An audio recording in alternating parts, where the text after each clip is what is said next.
Welcome to English 104, Introduction to Literature and Composition. This is class 11, and in this class we're going to talk about setting, in particular in the story A Pair of Tickets by Amy Tan. So we're going to introduce the idea of the element of setting. Okay. The great house had a double flight of imposing stairs to its front door, and carved griffins and unicorns on its balustrade. There was no lighting because of the blackout. All the windows were shuttered. The children trudged up the staircase in their crocodile, and were given a supper, Irish stew and rice pudding with a dollop of blood-red jam, before going to bed, in long makeshift dormitories where once servants had slept. They had camp beds, military issue, and gray shoddy blankets.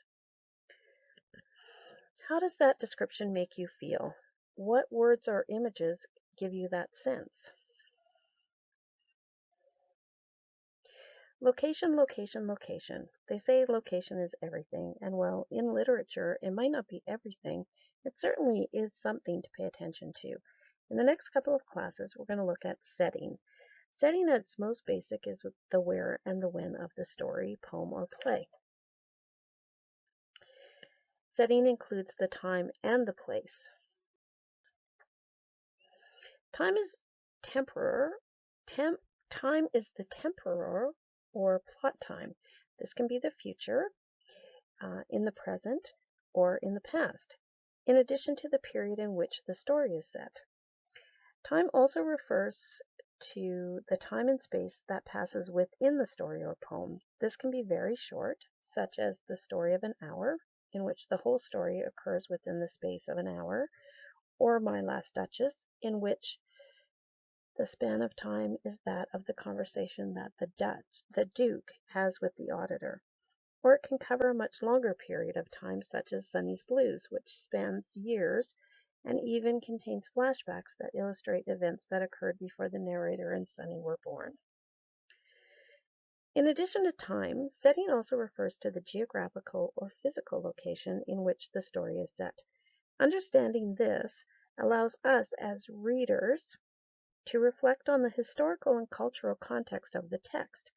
The location may be one that is fantastical, such as in The Very Old Man with Enormous Wings, or something based in reality. Read the paragraph entitled Analyzing Descriptions of Setting, an example and an exercise on pages 286 and 287 of the textbook.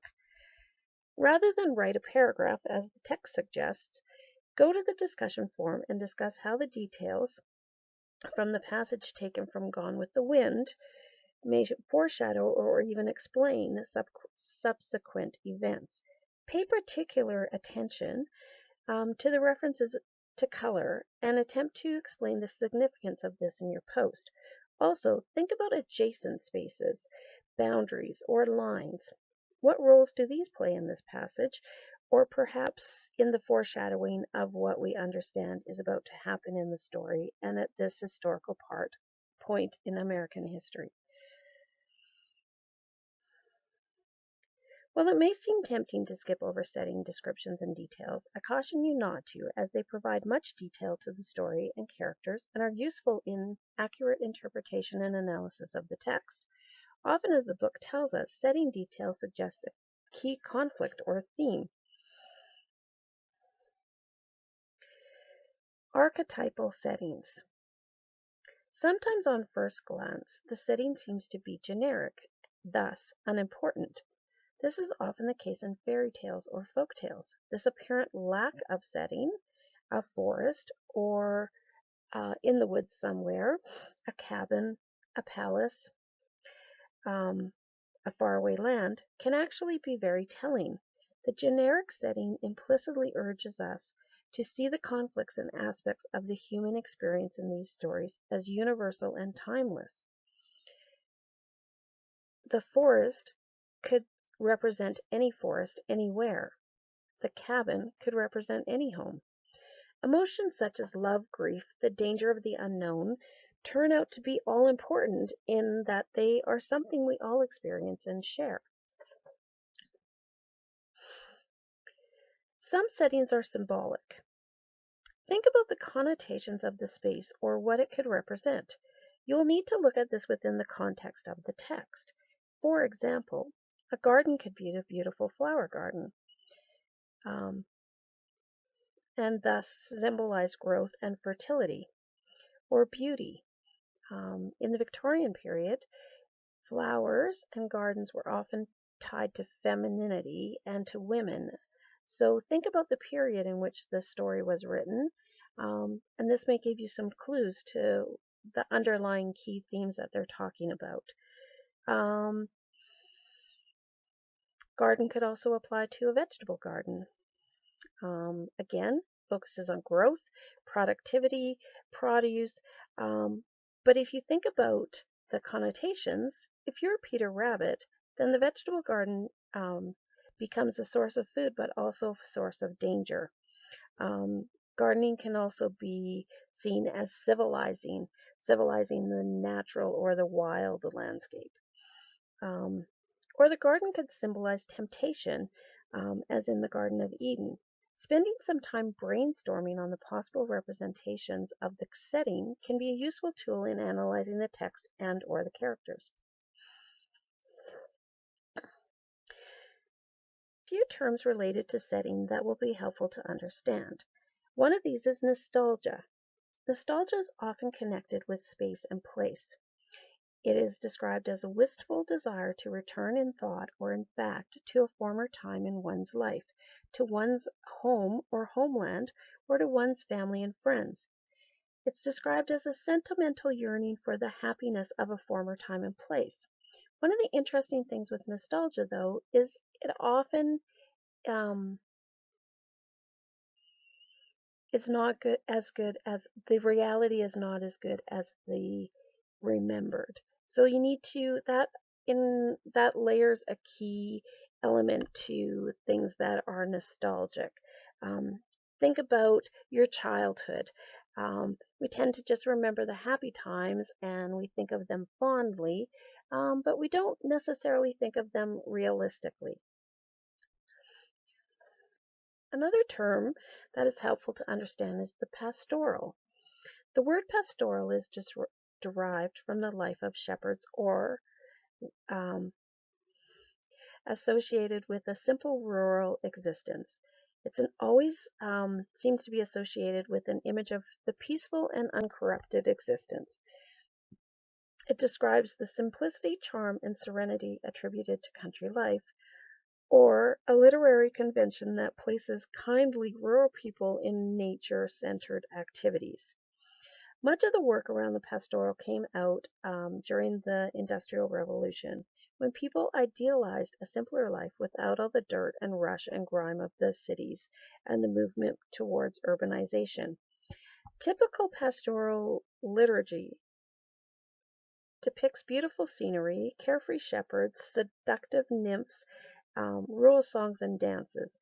The pastoral is featured heavily in the works of the Romantic period, which coincides with the Industrial Revolution. Pathetic fallacy is the attribute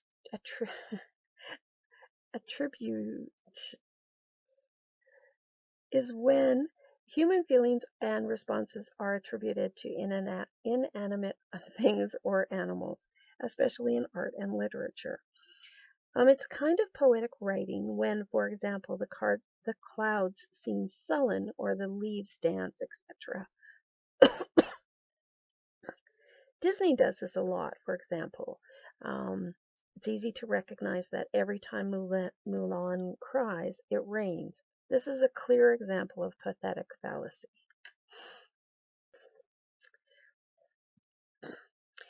Traditional expectations of time and place. The effects and meanings evoked by setting depend on our traditional associations with and often unconscious assumptions about particular times, places, or even factors such as weather conditions. For example, Spring generally is associated with rebirth. It's new, it's fresh. It's often associated with Easter, with awakening. Whereas autumn tends to make us think of harvest time and decay and a slowing down and a moving into winter. Think about a story that takes place on a Monday. What does Monday bring to mind for you? How are your thoughts of Monday different than if a story happened on a Sunday or a Saturday or even a Friday? Think about those words and think about the images that they conjure up in your mind. These associations also come from our learning, our experience, our culture, our own specific social and historical context, and even our primal instincts and physical conditions of human beings.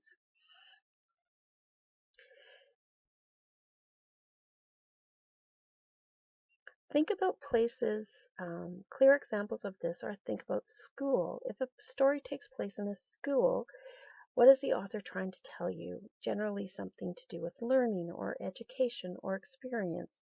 The same as church. Sometimes they're using it in an ironic way. So, for example, if a murder takes place in the church, it works against the holy and calm, serene nature of a church. But churches can also be confining. So don't limit your brainstorming. Um, let Think wide and far. The textbook offers us some questions to consider about general setting.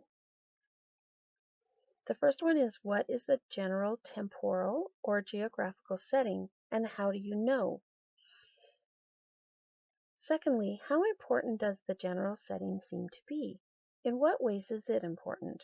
What about the plot and the characters would remain the same if they were magically transported to a different setting? What wouldn't stay the same? For example, how does the setting create or shape conflict? Affect characters' personalities, outlooks, and actions. Some of this, if you want to think about it in terms of um, winter versus summer, um, how would that change or shape the conflict? How would that affect the character's personality, outlooks, or actions? Um, we also want to know how setting shapes our impressions of who the characters are and what they represent, and how the setting establishes the mood of the story.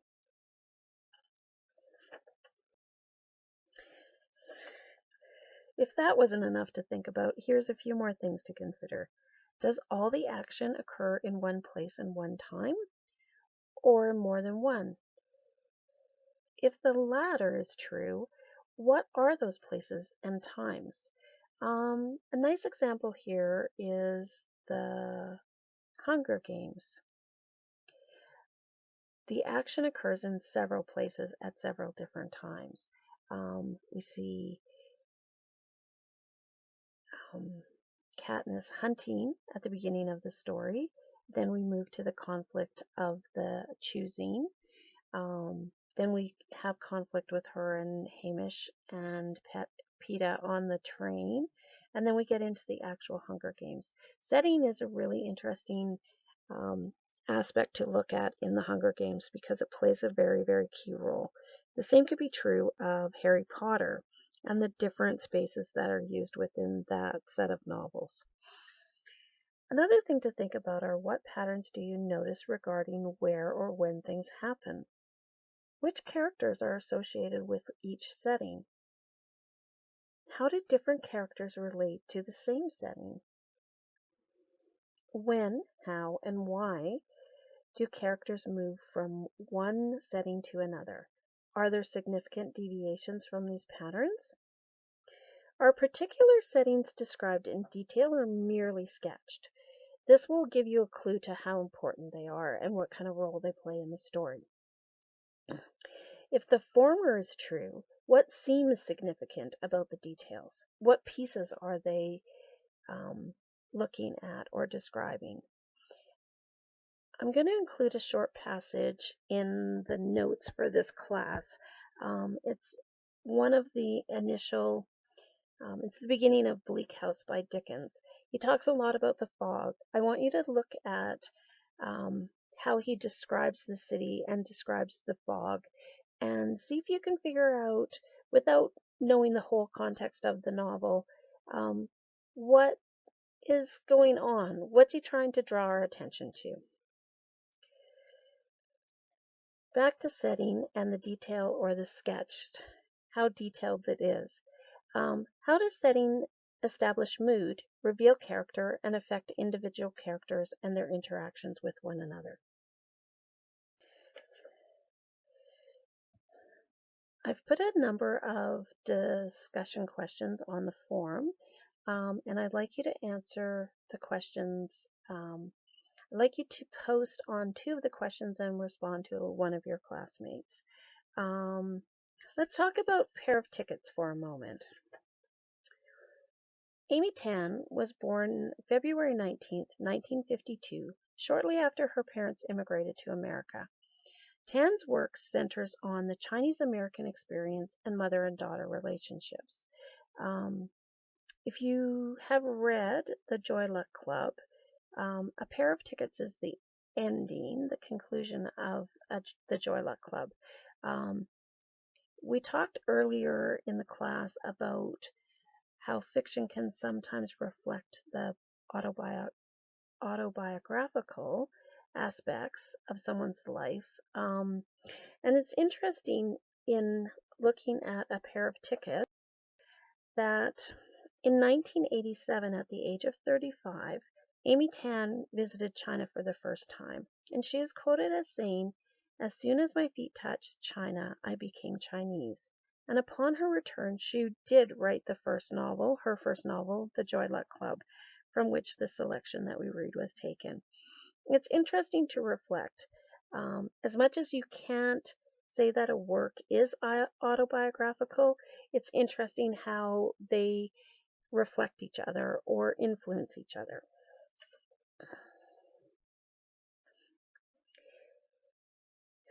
In A Pair of Tickets, I want you to think about, what is the significance of a pair of tickets and a pair of sisters?